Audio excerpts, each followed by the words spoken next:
Hi students, welcome to our YouTube channel crack entrance physics. Students, ఇంతకుముందు వీడియోలో మనము electric field lines ప్రాపర్టీలో first property చూసాం.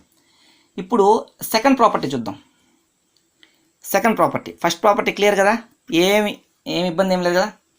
Second property చూద్దాం. సెకండ్ ప్రాపర్టీ ఏంటంటే electric field lines are uniform but area is curved అనమాట. Electric field lines అనేది ఏంది, uniform but area is curved. Okay, electric field uniform, area is curved అంటే ఏంది, electric fields అనేది ఇలా ఉన్నాయి బట్ ఏరియా వచ్చి కర్వ్ షేప్లో ఇలా ఉందనుకున్నాం. ఇది ఒక హెమీ సర్క్యులర్ స్పియర్. దీంట్లో ఎలక్ట్రిక్ ఫీల్డ్ ఏంది, దీంట్లో ఎలక్ట్రిక్ ఫ్లక్స్ ఏంది, సార్ ట్రై చేయండి.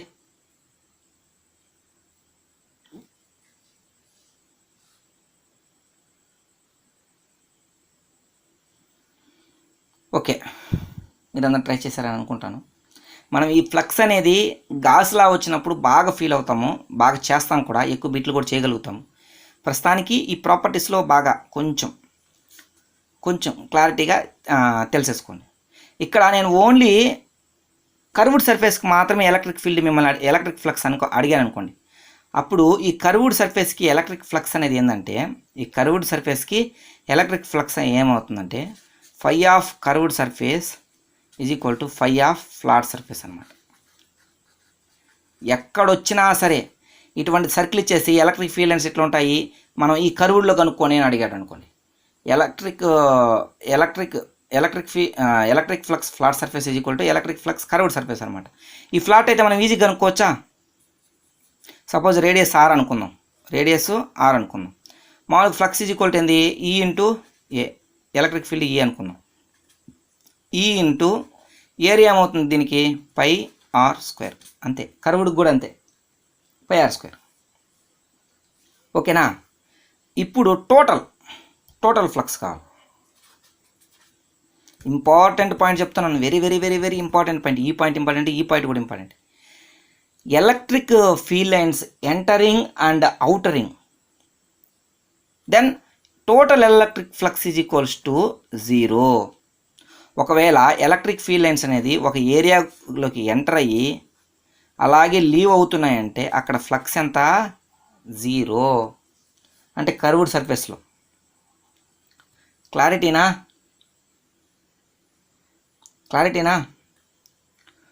ఒక కర్వ్డ్ సర్ఫేస్లో ఎలక్ట్రిక్ ఫీల్డ్ లైన్స్ అని ఎంటర్ అయ్యి అలాగే లీవ్ అవుతున్నాయంటే దాని యొక్క ఫ్లక్స్ ఎంత, 0. ఓకే, ఇది సెకండ్ ప్రాపర్టీ. థర్డ్ ప్రాపర్టీ చూద్దాం. దీని మీద ఒక ప్రాబ్లం ఏమైనా చేస్తారా, ఒకసారి ఏమన్నా ప్రాబ్లం ఇచ్చేసేస్తారా. చిన్న ప్రాబ్లం, సింపుల్ ప్రాబ్లం. ఇది ఎలక్ట్రిక్ ఫీల్డ్ లైన్స్, నేను ఒక కోన్ పెట్టా. ఈ ఫ్లాట్, ఈ కర్వ్ గుండా ఫై ఆఫ్ కర్వ్డ్ ఎంత చేయండి.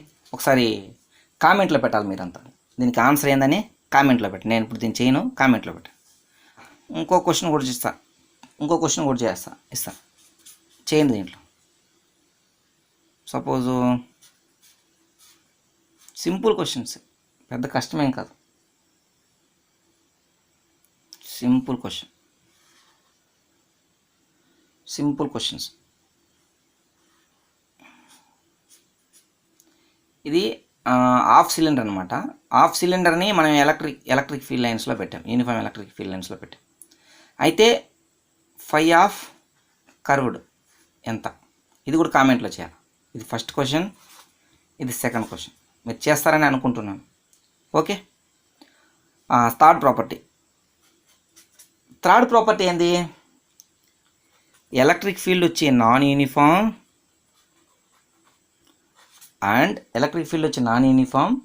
ఏరియా వచ్చి ఫ్లాట్. ఓకే, ఎలక్ట్రిక్ ఫీల్డ్ వచ్చి నాన్ యూనిఫామ్, ఏరియా వచ్చి ఫ్లాట్. అప్పుడు ఫ్లక్స్ ఎలా కనుక్కుందాం. ఓకేనా, చూడండి. ఇది x యాక్సెస్, ఇది y యాక్సెస్, ఇది ఒక ఏరియా అనుకుందాం. ఎలక్ట్రిక్ ఫీల్డ్ వచ్చి ఎలా ఇచ్చాడంటే E0 x I క్యాప్ అని ఇచ్చాడు. ఎప్పుడైతే మనకు ఒక వేరియబుల్స్ అనేటివి కనబడతాయో ఎలక్ట్రిక్ ఫీల్డ్లో, అంటే ఇవన్నీ మామూలే, ఐ క్యాప్ జే క్యాప్ అవన్నీ మామూలే, E0 అనేది కాన్స్టెంట్, అవి మామూలే. ఈ విధంగా variables x y z x square y z square y అట్లా వేరియబుల్స్ ఎప్పుడైతే కనబడతాయో అది నాన్ యూనిఫామ్ అని అర్థం. ఓకే, ఇప్పుడు ఎక్స్కు పోయే కొందికి ఏంది ఎలక్ట్రిక్ ఫీల్డ్స్ అనేది ఎక్కువ అవుతా ఉందని దీనికి అర్థం. అంటే దానికి అర్థం ఏంది, ఇక్కడ తక్కువ ఉంటాయి, పోయే కొందికి ఎలక్ట్రిక్ ఫీల్డ్స్ అనేది పెరుగుతూ ఉంటాయి అని అర్థం. ఈ ప్రాబ్లం ఎట్ చేయాలి ఇప్పుడు. ఓకే, దీనికి ఇంటిగ్రేషన్ వస్తుంది. ఇంతకుముందు ఈ నాన్ యూనిఫామ్కి ఇంటిగ్రేషన్ రాదు, కానీ దీనికి ఇంటిగ్రేషన్ వస్తుంది. ఎలా వస్తుంది చూడండి. ఎలా ఇప్పుడు మనం ఎలా తీసుకోవాలి, సపోజ్ దీని యొక్క లెంత్ ఎల్, దీని బ్రెడ్త్ బి అనుకుందాం. బి హెచ్ సంథింగ్ ఏదని అనుకోవచ్చు. ఓకే, ఎలక్ట్రిక్ ఫీల్డ్ ఈ net is equals to integration of ఈ ఇంటూ ఏరియా. ఈ ఏరియా ఎంత చూడాలి ఇప్పుడు మనం. ఇప్పుడు ఏది తీసుకోవాలి, ఏరియా మామూలుగా మొత్తం అయితే ఎల్ ఇంటూ బి ఇంటిగ్రేషన్ చేయబల, కానీ ఇక్కడ మనం చేయాలి. కాబట్టి నేను ఏం తీసుకుంటానంటే ఎలక్ట్రిక్ ఫీల్డ్ వచ్చి ఐ క్యాప్ కాదు జే క్యాప్లో వచ్చింది అనుకున్నాం. అంటే ఎట్లా వస్తుంది, అది ఇలా వస్తుంది అనుకున్నాం. ఎక్స్లో పోయే కొద్దిగా పెరుగుతూ ఉంది, అది ఏ డైరెక్షన్లో పెరుగుతూ ఉంది, ఇట్లా జెడ్ క్యాప్ డైరెక్షన్లో. స్కెచ్ చూడండి,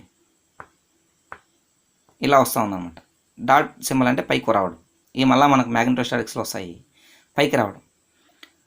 అంటే వై యాక్సెస్లో మనకి ఏ మార్పు రావట్లేదు, కానీ ఎక్స్ యాక్సెస్లో మాత్రం మార్పు వస్తుంది. కాబట్టి ఎక్స్ని మనం విడగొట్టుకుందాం. ఎక్స్ ఇది వై కదా, విడగొట్టుకుంది. ఇది వై, ఎక్స్ని విడగొట్టుకుందాం. సపోజు ఇది డిఎక్స్, అంటే ఎక్స్ అనేటువంటి డిస్టెన్స్లో మనము డిఎక్స్ అనేది విడగొట్టుకుందాం అనుకుందాం. ఓకే, అప్పుడు ఏరియా ఎంత అవుతుంది, దీని యొక్క డిస్టెన్స్ వచ్చి డిఎక్స్, దీని యొక్క డిస్టెన్స్ వచ్చి సపోజ్ డిఎక్స్, ఇది డిఎక్స్, లెంత్ వచ్చి ఎల్ అనమాట. ఇప్పుడు ఇంటిగ్రేషన్ ఆఫ్ ఈ into dx into l. Okay, అప్పుడు ఏమవుతుంది,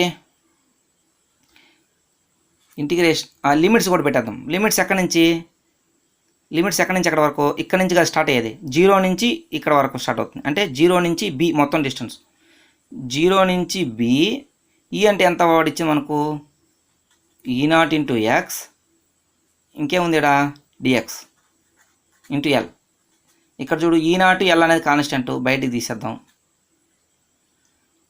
ఓన్లీ ఎక్స్ ఉంది, ఇంటిగ్రేషన్ చేస్తే x²/2 లిమిట్స్ వచ్చి 0 to b. అప్పుడు అదేమవుతుంది, ఏమవుతుంది చెప్పండి, E0 ఎల్ b²/2. అంతే.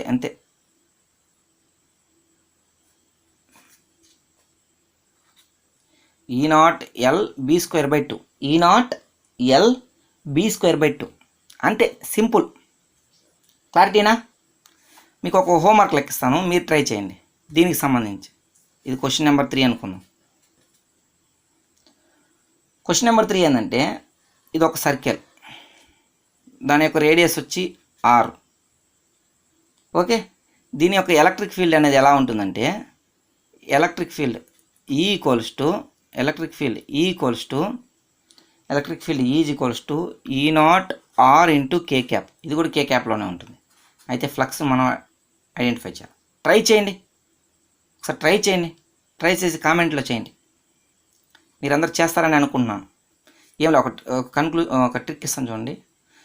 మామూలుగా ఏంది, E0 r, కే అంటే ఇట్లా పైకి వస్తూ ఉంది, ఉన్నప్పుడు. కాబట్టి దీంట్లో మనం ఎక్కడా లేదు, సర్కిల్ కాబట్టి ఇట్లా గీసేసుకుంది. లోపల ఒక ఇన్నర్ స్మాల్ సర్కిల్, దాని యొక్క డిస్టెన్స్ r అనుకుందాం. అప్పుడు మామూలు ఫార్ములా ఏంది, E0 ఇంటూ డిఎస్. దీని యొక్క ఏరియా ఎంత అవుతుంది మనకు, ఎంత అవుతుంది ఏరియా చెప్పండి. దీని యొక్క ఏరియా, రేడియస్ వచ్చి 6, దీని యొక్క ఏరియా ఎంత, 2πr ఇంటూ స్మాల్ థిక్నెస్ అనుకుంది dr, 2πr dr అవుతుంది. అప్పుడు ఇంటిగ్రేషన్ చేస్తే వచ్చేస్తుంది. సింపుల్, మీరు చేస్తారని అనుకుంటున్నాను. ఓకే, తర్వాత లాస్ట్ ప్రాపర్టీ చూడండి, ఫోర్త్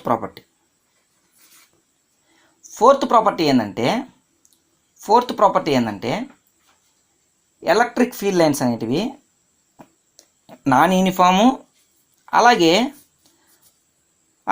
ఏరియా కూడా కర్వ్ అనమాట. ఎలక్ట్రిక్ ఫీల్డ్ అనేది నాన్ యూనిఫాము, ఏరియా కూడా కర్వ్డ్ అనమాట. ఇప్పుడు సపోజు ప్లస్ క్యూ అనేటువంటి ఛార్జు ఒక స్పియర్లో పెట్టాను అనుకున్నాం. నాన్ యూనిఫామ్ కాబట్టి డైరెక్షన్ అలగ్ అంటే డిఫరెంట్ డైరెక్షన్లో ఉంటుంది.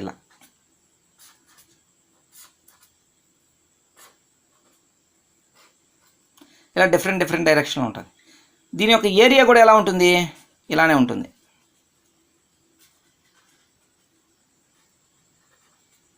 ఇక నేను ఎలక్ట్రిక్ ఫీల్డ్ నుంచి డైరెక్షన్ వచ్చి డిఫరెంట్ డైరెక్షన్ పెట్టాను, కానీ మ్యాగ్నిట్యూడ్ మాత్రం సేమ్గా తీసుకున్నాను.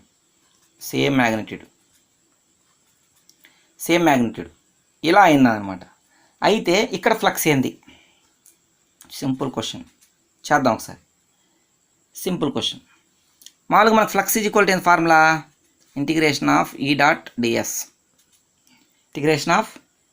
డిఎస్. ఇక్కడ మ్యాగ్నిట్యూడ్ వచ్చి ఈ అని తీసుకున్నాను కాబట్టి ఈ అనేది కాన్స్టెంట్ ముందుకు వచ్చేస్తుంది. ఇక్కడ డిఎస్ అనేది ఏంది? ఏరియా అనమాట. ఏరియా. ఇక్కడ ఏరియా ఏమవుతుంది చెప్పండి. దీనికి సపోజ్ దీని యొక్క రేడియస్ వచ్చి ఆర్ అనుకుంటే 4πr². ఓకేనా? మొత్తం ఏరియా రాసేసాను నేను ఇంకంతే. మామూలుగా ఎలక్ట్రిక్ ఫీల్డ్ ఒక పాయింట్ అయితే KQ/r² 4π క్యాపిటల్ ఆరా, ఓకే స్మాల్ ఆర్ తీసేసుకున్నాను ఎందుకంటే నేను రాసేసాను కాబట్టి 2 సార్లు. ఓకే, కే వాల్యూ రాద్దాం. 1/4πε. ఈ r² క్యాన్సిల్ అయిపోతుంది. Into Q into 4π. 4πకి 4π క్యాన్సిల్ అయిపోతుంది. Q/ε0. వెరీ ఇంపార్టెంట్ రిజల్ట్ వచ్చింది. నాన్ యూనిఫామ్ అయినప్పుడు ఏరియల్ కర్వ్. ఇది ఏంటంటే Q/ε0. ఇది గాస్లా. ఓకేనా? Q/ε0 ఏంది? గాస్లా. భవిష్యత్తులో వస్తుంది మనకి ఎట్లా ఏమని. ఓకేనా? ఈ Q/ε0 అనేది ఏంటంటే ఈ ఏరియా ఏదైనా కావచ్చు, ఎట్లయినా ఉండొచ్చు. అది I mean shape, not matter. పెద్దది కావచ్చు, ఇంకా పెద్దది కావచ్చు. సపోజ్ ఇక్కడ క్యూ అనేది పెట్టామనుకో, దీని ద్వారా ఎన్ని ఫీల్డ్ లైన్స్ అయితే వస్తాయో ఈ స్పియర్ ద్వారా కూడా అన్నే ఫీల్డ్ లైన్స్ వస్తాయి. రెండో స్పియర్, మూడో స్పియర్ ద్వారా అన్నే వస్తాయి. 4 పెడితే అన్నే, 5 పెడితే అన్నే. కానీ ఇక్కడ డిస్టెన్స్ మీద ఆధారపడలేదు. చూడండి equation. Q/ε0 not depend upon distance. Flux is not depend upon distance.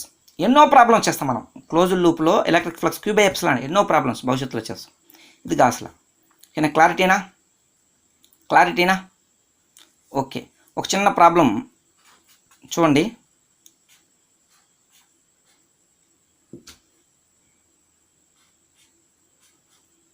కామెంట్లో చేయాలి మీరు దీనికి ఆన్సర్. ఓకేనా? ఇది ఒక క్యూబు. ఈ క్యూబ్లో ఎలక్ట్రిక్ ఫీల్డ్ లైన్స్ ఎలా ఉంటుందంటే ఎక్స్ డైరెక్షన్లో ఉంది. ఇప్పుడు సపోజ్